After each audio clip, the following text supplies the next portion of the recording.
In the beginning, all was perfect. Light danced with darkness. The stars obeyed. The waters shimmered with joy. And man, Adam, stood as the crown of creation. But what if I told you, something went terribly wrong before Eve came along? What if the creation of woman was not plan A? What if we reveal to you what God saw while he came to visit the first man in the Garden of Eden? This is not the story they taught you in Sunday school. This is what really happened in Eden, when God frowned for the very first time. In the beginning, when light danced with shadows and the wind still smelled like heaven, Adam was God's masterpiece. Formed not by command but by divine touch, his body rose from the earth, crafted like sculpture, but alive. Dust wrapped in glory. Veins carried the breath of God. His eyes opened, and they were filled with wonder. He was the only creature that looked like his maker. The sun bowed to greet him. The stars stood still. Even the rivers curved where he walked, as if to feel the steps of this new ruler of earth. God gave him dominion, not like a king with armies, but like a father with responsibility. Everything responded to him. When he spoke, parrots repeated. When he whistled, lions lay at his feet. He named every creature. The one that leaps? Kangaroo. The one that purrs and stretches like its royalty? Cat. He was wise, sharper than anything we know now. His mind was a garden on its own, blooming with language and ideas. Angels marveled at his understanding. And God? God would come down from eternity, step into time, and walk with him in the cool of the day. Heaven and earth touched hands each evening in Eden. But then, God began to notice something. The signs were small at first. When he arrived, Adam wasn't humming anymore. The laughter had quieted. One evening, God found him lying under the fig tree, staring at the clouds. His hair was tousled, the leaves around the garden untrimmed. The grass was too high. Fruit fell from trees and rotted where they lay. The house he had prepared for Adam, the beautiful dwelling carved into the shade of the olive trees, was unkempt. The floor was dusty, and the water jar was empty. He had not watered the hibiscus. He forgot to feed the doves. The grapes were withering. God asked, Adam, what happened to the sweet garden I gave you? Adam scratched his beard, looked away, and mumbled, I'll do it tomorrow, Lord. But God, who sees beyond the lips into the soul, saw the deeper truth. Adam wasn't lazy. There were many tasks that called his attention at the same time, and he was confused which to attend to first. And he began to forget some tasks and procrastinated. And because he was alone, no one to remind him. He woke up alone, worked alone, returned home to silence. He had no one to cook for, no one to tell how his day went. No giggles, no shared stories, no waiting embrace. He began spending more time with the animals. He watched as the turtle doves built their nests together. He stared too long at the lioness cuddling her cubs. He even started talking to the goat, named her Mimi. They shared fruits. He sang to her once. He noticed the male and female in everything. 2 giraffes drinking from the stream. 2 monkeys grooming each other in the shade. 2 turtles slowly inching across the sand, side by side. But him? Just one. Always one. Then came the moment heaven could no longer ignore. Adam had spent the whole afternoon tending to the animals. He came back to his lonely garden hut, sat outside with his knees drawn up, and watched the sun set behind the fig trees. A breeze brushed past, rustling the leaves like a whispered lullaby. 2 birds above him snuggled into their nest. They chirped softly, not for him, but to each other. And in that moment, Adam sighed.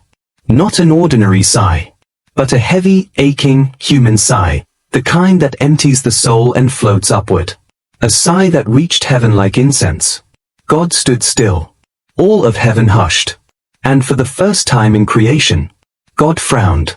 He looked down at the man, the image of himself, slouched, surrounded by beauty, yet aching inside. And he said the words no one had ever heard before. It is not good.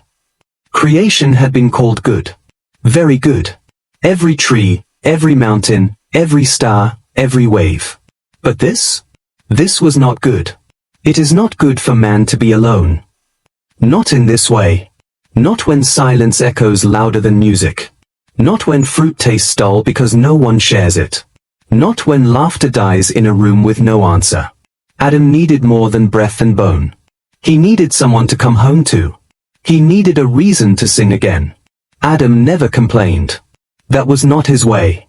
He was strength without noise. Dignity without demand. Even in his silence, there was power. But God watched. And what he saw began to trouble him. The fig trees were heavy with fruit, purple, ripe, dripping with sweetness. Yet Adam walked past them, day after day, untouched. Not because he wasn't hungry, but because, what is the joy of fruit when no one bites with you? Once, he would pluck mangoes and toss them in the air, catch them behind his back and laugh. Now, he barely glanced at them. Joy had a bitter aftertaste without someone to share it with. The garden was still beautiful, lush, bursting, alive. The lilies danced in the breeze. The hibiscus turned toward the morning sun. But Adam no longer wandered wide-eyed or named new plants.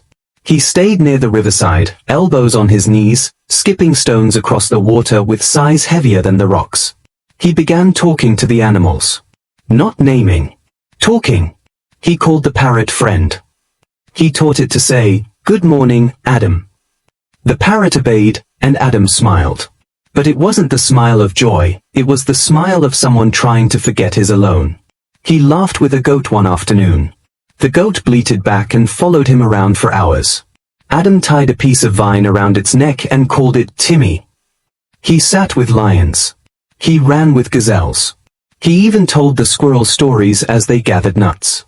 But his eyes remained distant, like he was searching for something that wasn't there. One day, he stared at the giraffes grazing under the sun. He tilted his head, watching how the male walked beside the female, matching her steps, bending when she bent, waiting when she stopped. The two moved as one. And for a long moment, Adam said nothing. Then he muttered, "You're lucky, Gina. He watches your back." The angels whispered in concern. This is not what we expected. Adam had begun to notice what the animals had, that he didn't. They had pairs. They had rhythm. They had partnership. Even the crickets sang in twos. The bees shared hives. The turtles rubbed shells. The elephants locked trunks and walked like old lovers. But Adam? He clapped for them. Cheered for them. Watched them walk away, alone. The one who had dominion over all. Was missing something simple. Something deep. Companionship. And so God, the all-seeing, all-knowing, did not intervene yet. He watched. He waited. Sometimes the best teacher lets the lesson unfold slowly. Then one day, Adam did something strange. He gathered grass. And leaves. He bent small twigs and carefully laid them beneath the almond tree.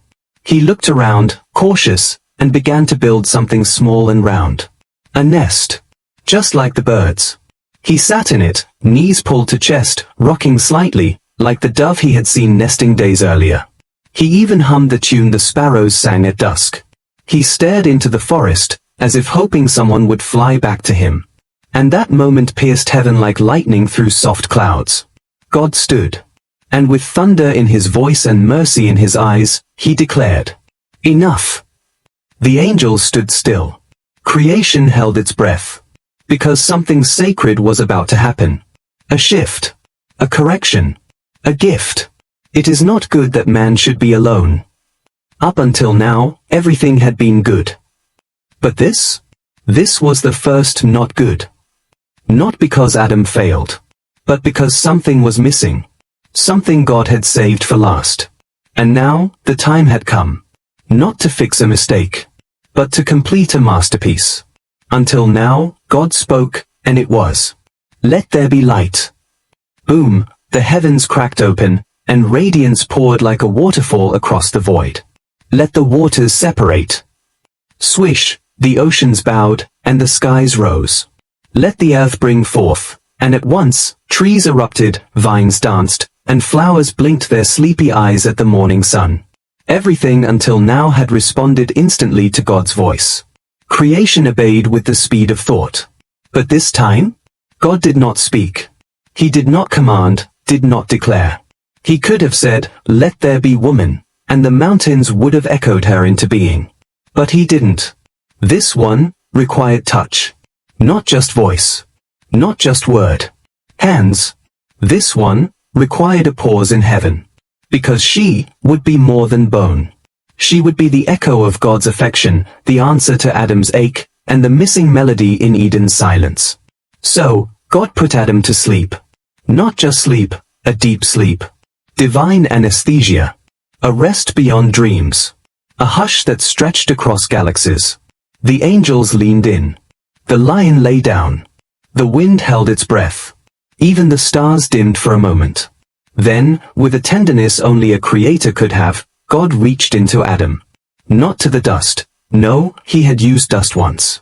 That was for forming the body. But this? This was for forming the bond.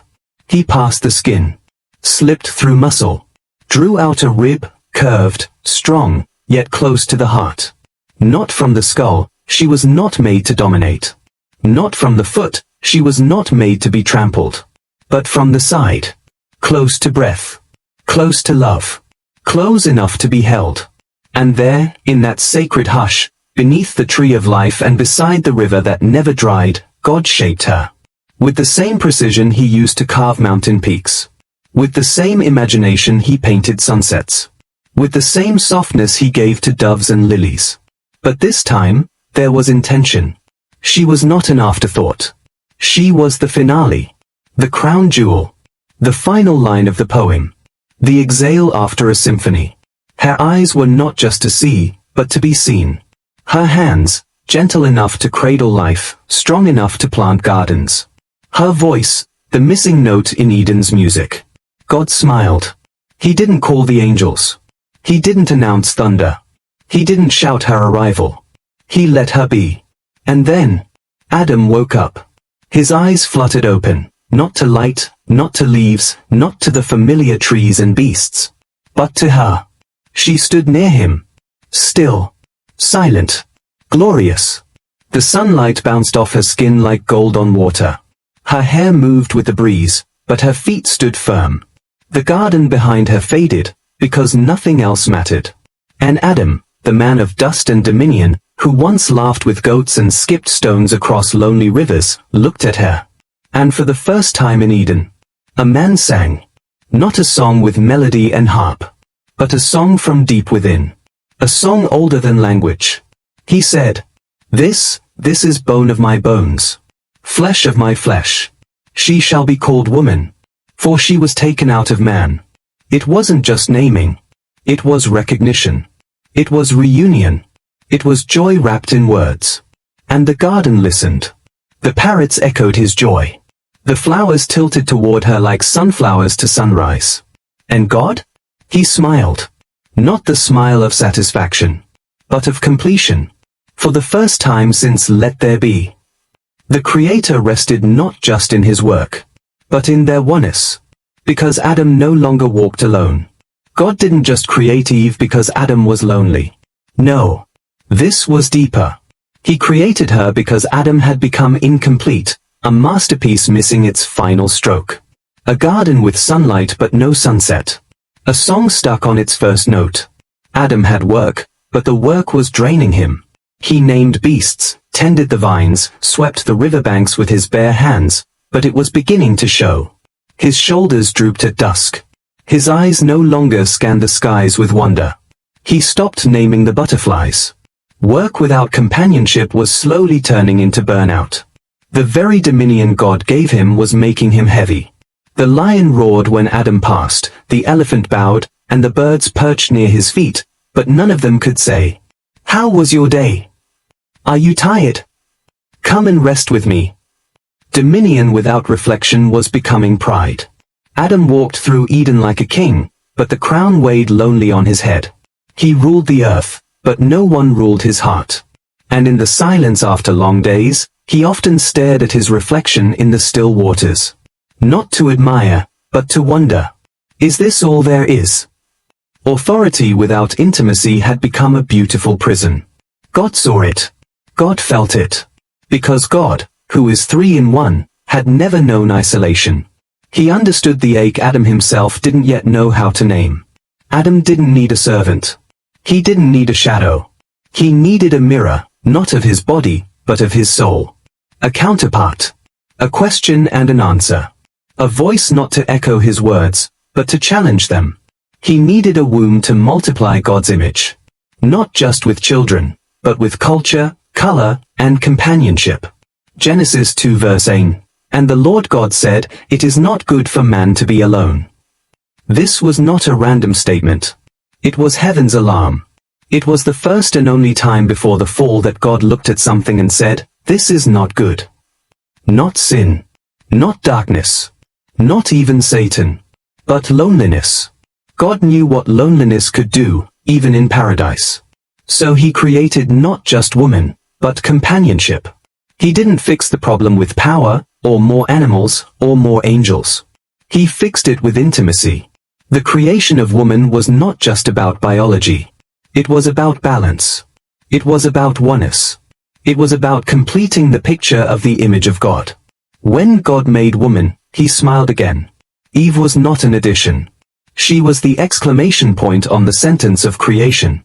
She was not created from scratch, like the beasts. She was not made from dirt, like Adam. She was formed from a piece close to his heartbeat, so that her voice would soothe him. Her presence would complete him. Her eyes would reflect heaven. She was God's whisper to Adam's silence. She was God's "I see you" to Adam's ache. And when Adam saw her, truly saw her, something inside him stood up. Not his bones. Not his muscles. But his soul. He stepped forward and took her hand, trembling slightly, like he was touching a piece of lightning dressed in softness. And when he did, Eden breathed again. The wind picked up. The trees began to sway, not from weather, but from worship.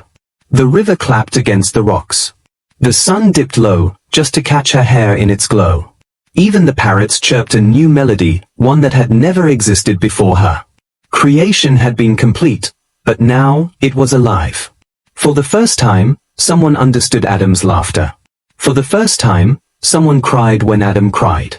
For the first time, two people knelt before God, together. And in that moment, heaven smiled. Because what God made in Eve wasn't just a woman. He made balance. He made beauty with backbone. He made intimacy that looked like eternity. And when Eve spoke her first word, though scripture does not tell us what it was, the earth leaned closer. Because now, there were two voices in Eden. One rising like a song. The other, like a harmony. Eve was new, but she was not confused. Her first breath had been the garden. Her first sight, Adam's awestruck face. Her first home? Eden, wild, beautiful, untouched. Yet, for all its beauty, everything was unfamiliar. The trees hummed names she did not yet know. The wind called her by spirit before it ever used words. And the animals, they stared, not in fear, but in recognition. She was woman, something creation had never seen and somehow had always been waiting for. At first, she didn't speak much. She watched.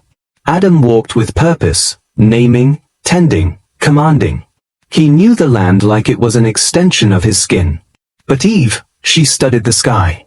She listened to leaves. She knelt at flowers and whispered back when they bloomed. Where Adam moved with authority, Eve moved with wonder. And slowly, Eden adjusted to her. The lilies opened earlier. The deer came closer. The river flowed softer when she dipped her hand.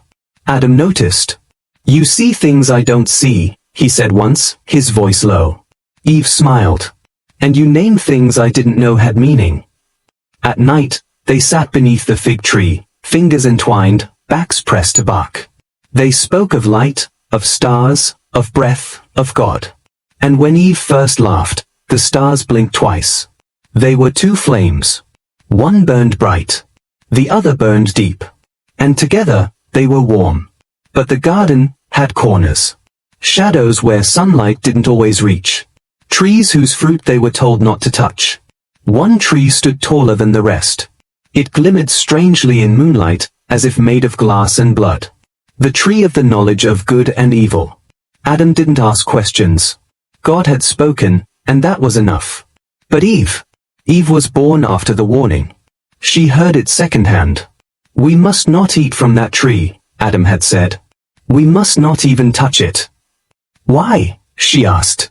Because God said so. But Eve's mind was a garden of questions. And questions are the soil where curiosity grows. One morning, Eve rose before Adam. The birds hadn't sung yet. The mist was thick, curling like whispers between the trees. She wandered. Not far. Not with rebellion. Just with wonder. Her feet brushed dew.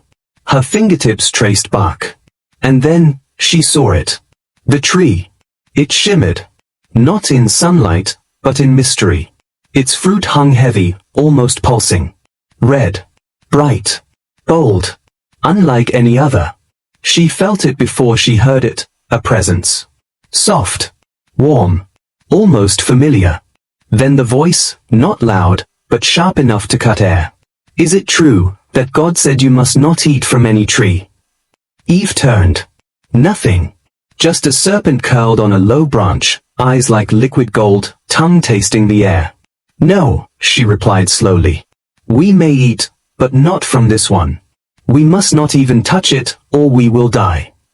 The serpent tilted its head. Its smile was ancient. Die? No. You won't die. In fact, you will see. You will become like God. The words slithered around her heart. Not because she wanted to disobey, but because something deep inside her, something not sinful, but searching, whispered back. What if there's more? Eve stepped closer to the tree, but stopped. She didn't eat. Not yet. This wasn't the moment of the fall. This was the moment before, when desire met wonder and paused to think. And in that pause, the garden held its breath. Back at the fig tree, Adam stirred. He sensed it, like a chill in the bones. He stood, heart quickening, and followed the same misty trail. Toward the tree. Toward her. He saw her, standing before the forbidden. Not touching. Just staring. Eve, he called softly. She turned, startled. Not guilty. Just caught in thought. Why is it so beautiful? She asked. Because not all beauty is meant to be possessed, Adam answered. They stood there, side by side, looking at the fruit. Eve reached out, not for the tree, but for Adam's hand. And together, they walked away. That day. But curiosity had entered Eden. Not sin. Not yet. But a seed, planted deep in the soil of Eve's spirit. And even God, watching from heaven, said nothing. Because curiosity was the cost of consciousness. And love must always leave room for choice. So the next time you hear that Eve was just a helper, remember, she was the missing piece that made Eden whole. Man needed her, not just to survive, but to be fully alive. Because even in perfection, God saw the danger of loneliness. And that's why he made her.